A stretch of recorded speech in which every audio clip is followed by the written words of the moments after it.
So good morning, everybody. Am I audible?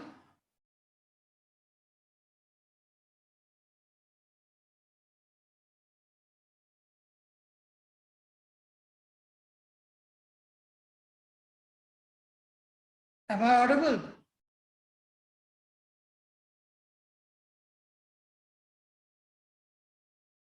Yes, sir. Okay. A very good morning to everybody. Let us wait for 2 minutes so that rest can join and then we'll start the class. In these 2 minutes, if you have any doubt from the previous classes, you can discuss.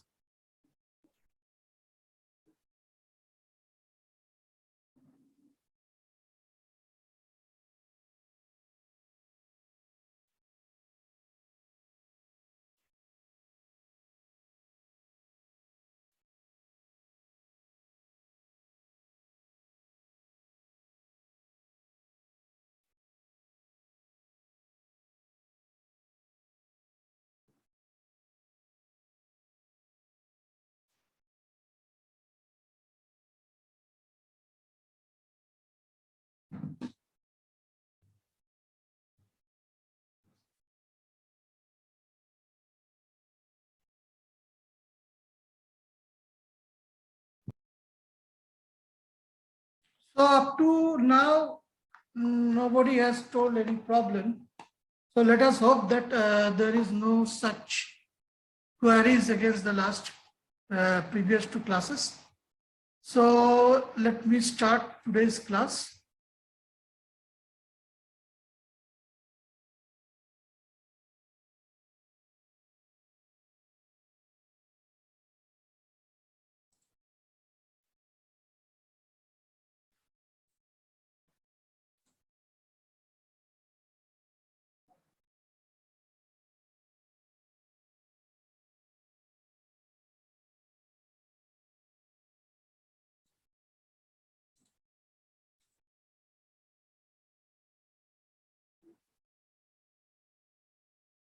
So hope you are seeing the screen.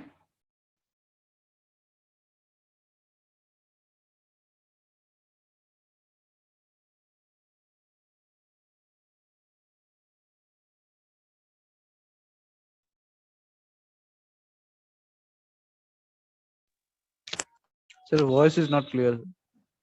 Now it is clear.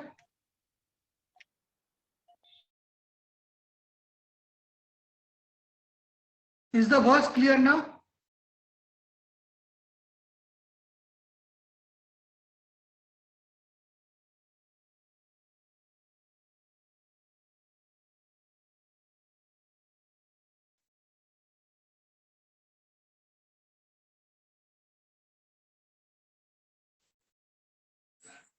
I think no one is telling, so I think the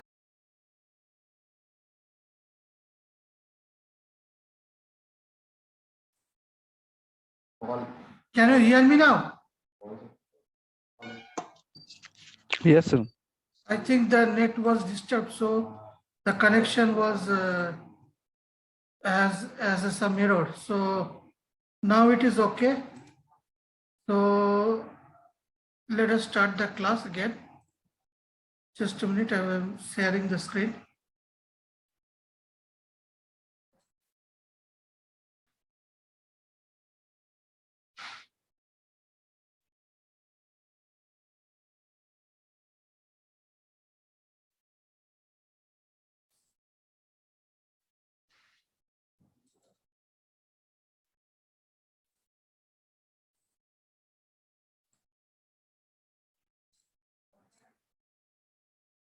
So now you can see the screen. So last day we have talked about what is signal. And the definition is given that a signal is a physical phenomena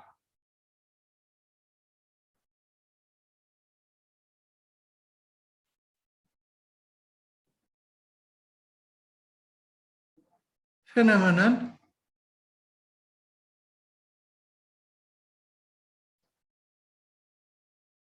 which contains some information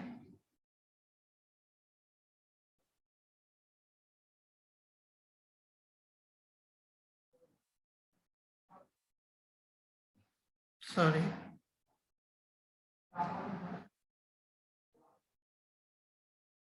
some information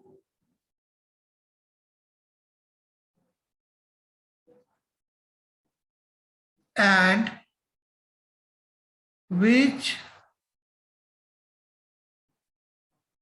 is dependent on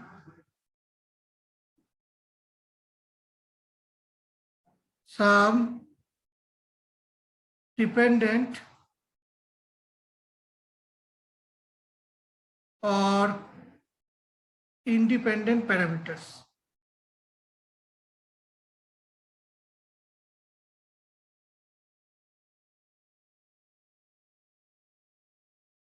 So this is the definition of a signal. There are different types of definition, but this point must be kept in the mind. And what are the important points for that? The first point is it is a physical phenomenon.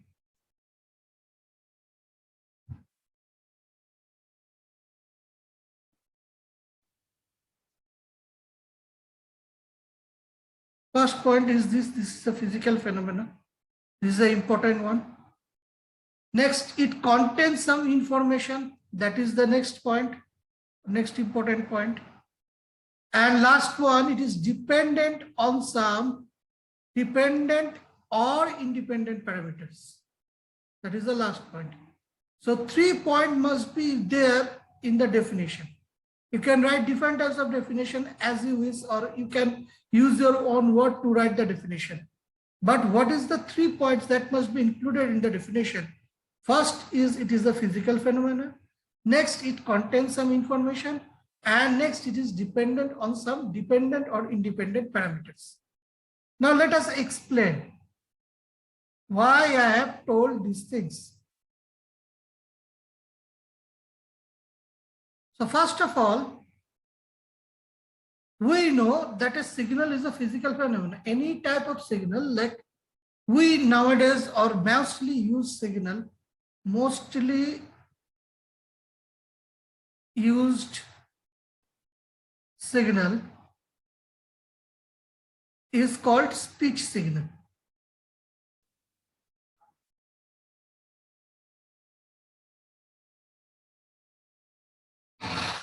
So this speech signal is mostly used. So how does this speech signal exist? The speech signal, we know, do you know there are 3 types of communications? Just for a case, I am telling you, there are 3 types of communication. One is called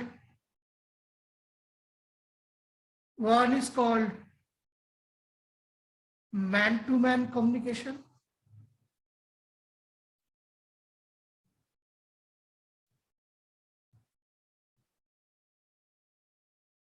This is the first one. Second is one man-to-machine communication.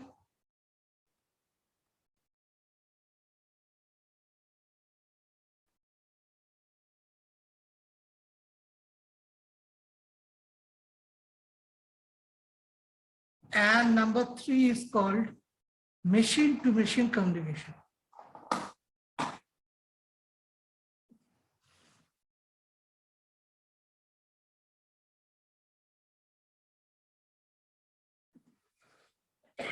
Sorry. So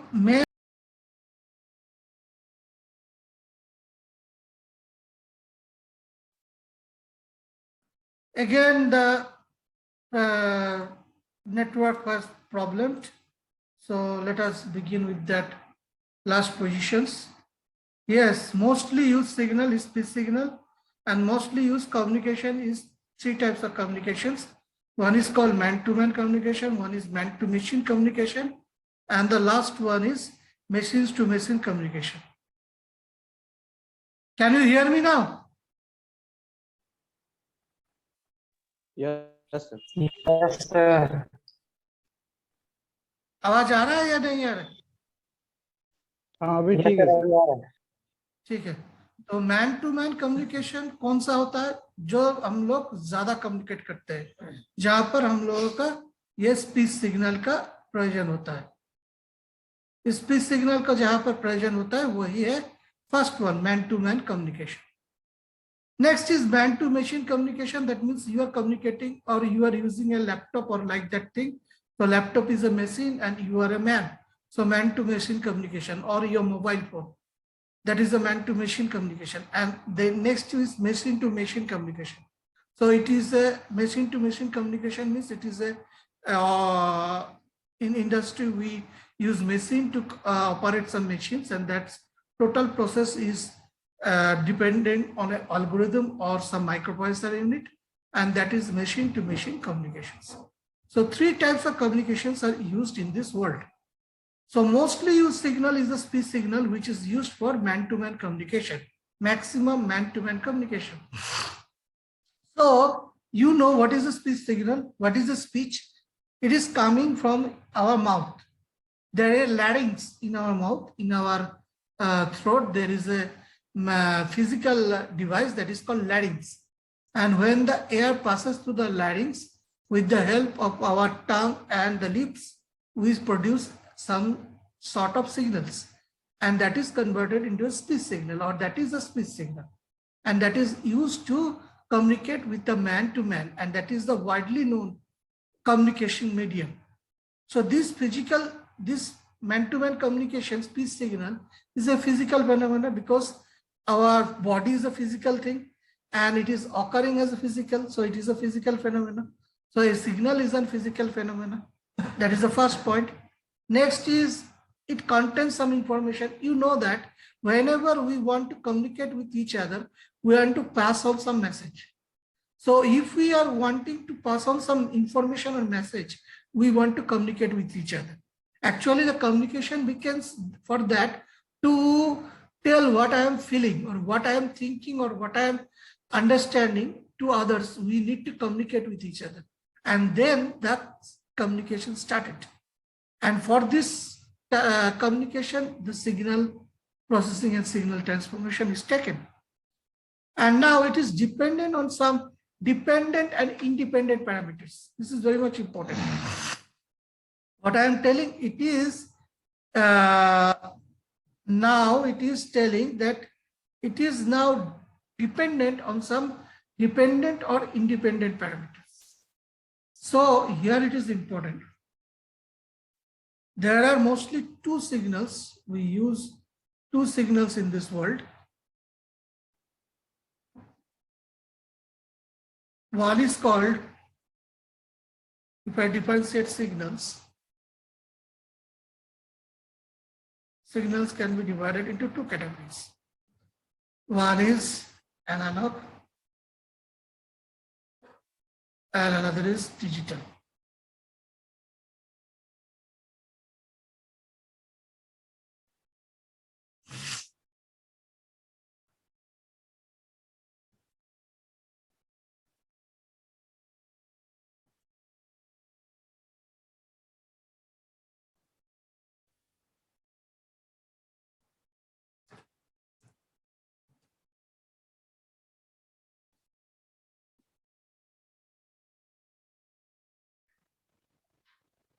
So this analog signal can be divided into two categories. One is called continuous time signal, CT, and another is called discrete time signal, DT. These are the two types of signal for ourselves, or we think that we have two this type of signals.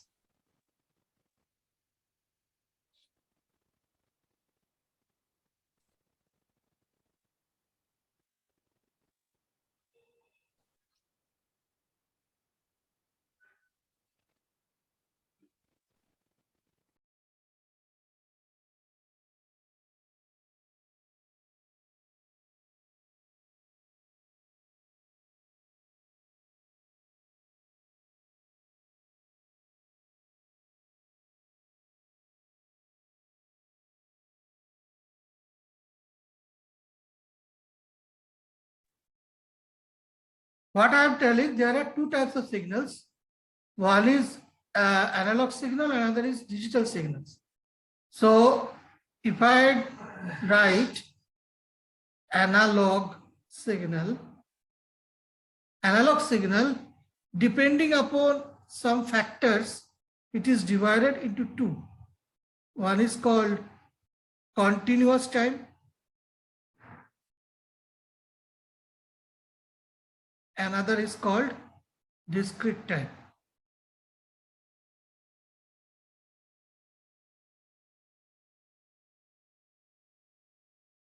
So this continuous time signal, why it is told continuous time, why it is discrete time? Here comes the dependent and independent parameters. I told you there are two types of parameters. One is called dependent, another is called independent. So here comes the dependent and independent parameters. So independent parameters is very much important. Independent parameter.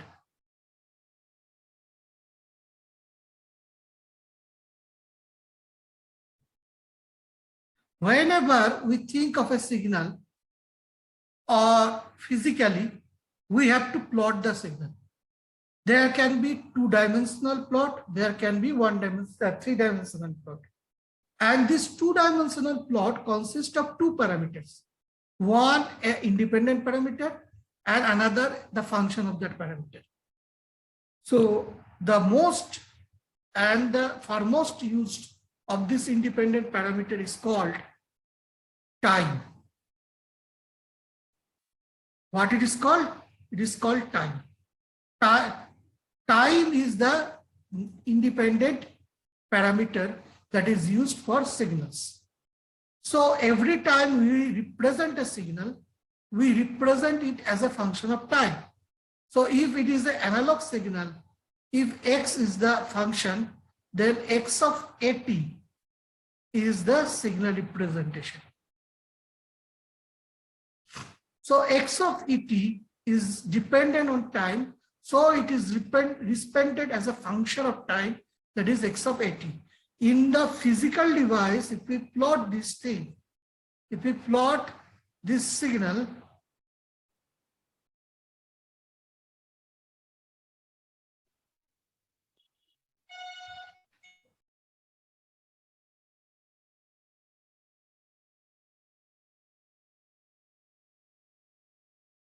very sorry, the internet is not stable, so it is been impossible to take the class. I don't know, it is a very problem to everybody, I know that. So I am deeply sorry for that.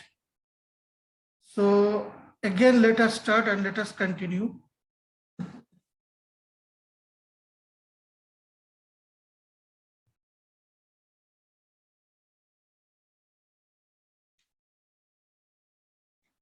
Now, if I take this signal representation, let me tell you the presentation of this signal.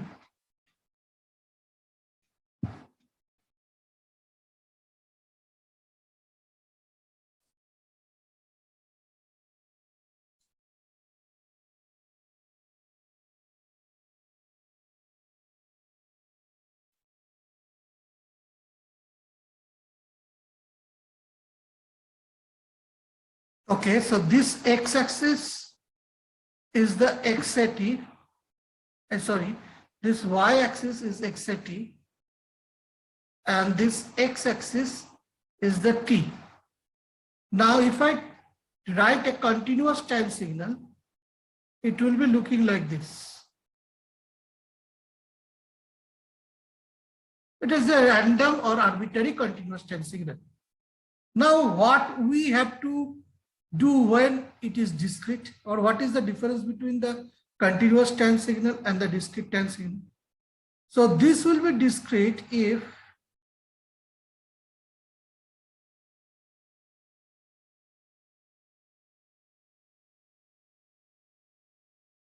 same signal, but it will be discrete when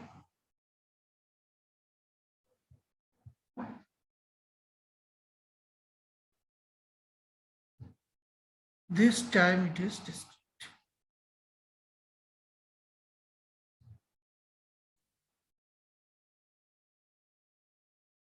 That means I have differentiated the signal with respect to time, and now this time is been categorized into small intervals. So at this time, it will be represented as x of n, and n, the x-axis will be represented as n, where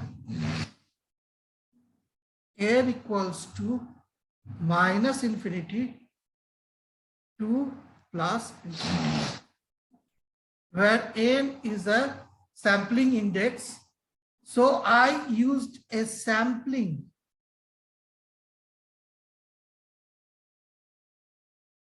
to get a discrete time signal. So from an analog signal x of at, if I do sampling, we will get x of n. And this process is called sampling a signal.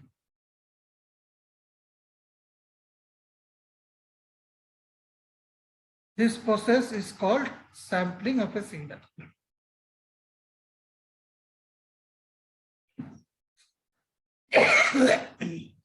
Sorry. Understand what do you mean by this? How we confirm from continuous time to discrete time? Yes, sir. Yes, this is called sampling, or this is how we can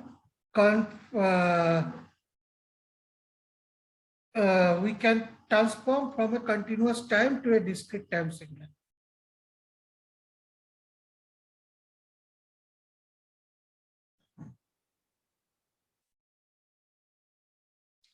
So now let us see how this actually happens. This is the graphical representation, but how it is actually happening. Okay. So I take a new page.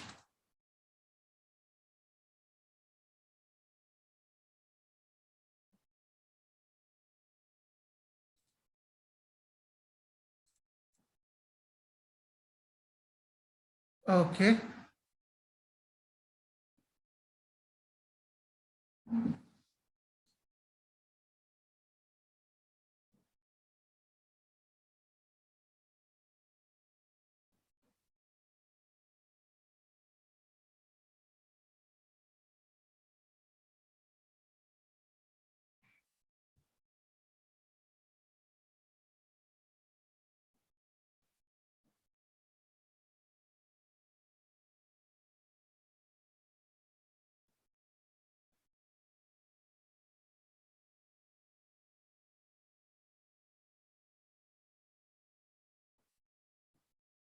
So actually what here happens, we have to take a sampling frequency that is called Fs. Fs is called the sampling frequency. What is called? It is called sampling frequency.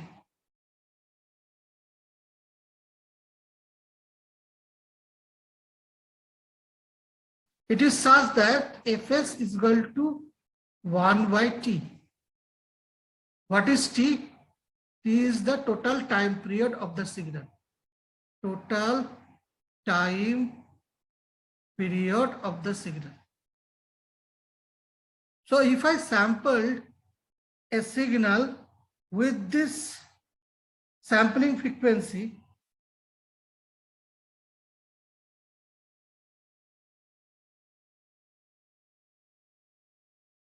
then it is called sampling, or then we will get discrete time signal.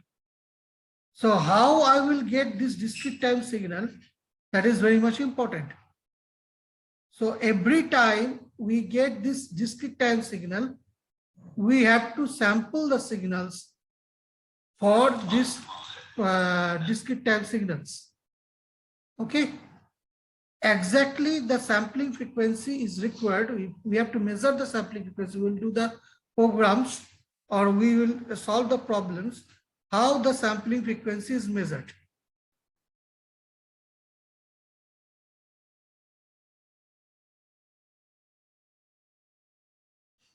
So actually, I can write what Fs is equal to 1 by T, where T is the total time period. Okay. Anybody? Any problem with this? No, sir.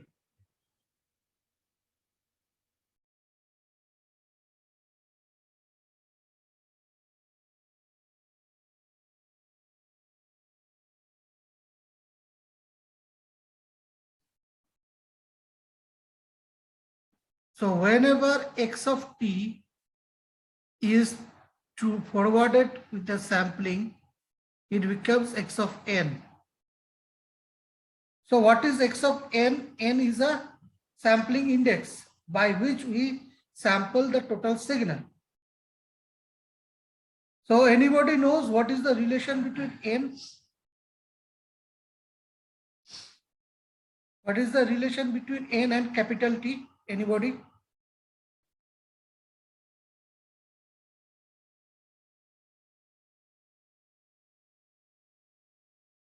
Sir, n is the number of samples. N is the number of samples, we know that. But what is the relation between n and n?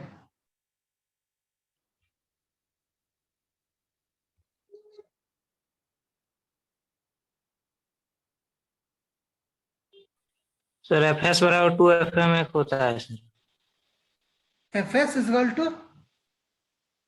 2 होता है maximum frequency का वो तो तुम sampling, वो तो तुम बोल रहे हो जो है एलाइजिंग इफेक्ट के लिए जो मैक्सिमम फ्रीक्वेंसी रहता है उसको बोल रहे हो, वो तो एलाइजिंग इफेक्ट पर है, जहां पर आपका वो क्या होगा, ओवरलैपिंग केस होगा, उसके बाद बात कर रहे हो। पर मैं बोल रहा हूं ये जो n है xt से xn बन गया, तो what is the relation between n and t, that I am asking. NTS करके रहता है एन इंटू टीएस NT. कोई और बता सकता है? और कोई है?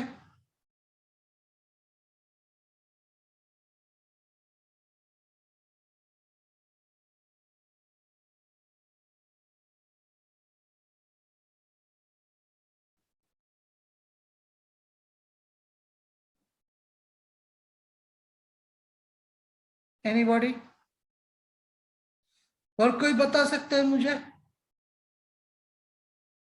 सर वही 2 omega T equal to N T S वही वाला इक्विवेलेंट होता है ना सर डिस्क्रीट के ओमेगा, ओमेगा दो ओमेगा होता है, एक है small omega, this is called digital omega, और discrete omega, another is called this one, this is called analog. So from this we can discretize two, from analog and digital we have a relation. Can you tell me analog what omega t is equal to NTS analog omega is equal to? Yes, what you said? नहीं ऊपर वाला sir, ऊपर वाला omega We know Fs or Fs, capital Fs can be Fs equals to 1 by T, that is known to us. Now, how this theorem comes? Sir ऊपर वाला पढ़े हैं sir, digital वाला ओमेगा, ओमेगा क्या होगा? नीचे वाला नहीं देखे हैं। ये एनालॉग वाला ओमेगा नहीं देखे? तो जब कॉस का सिग्नल लिखते हैं तो क्या लिखते हैं आप? ए कॉस। सर आवाज कट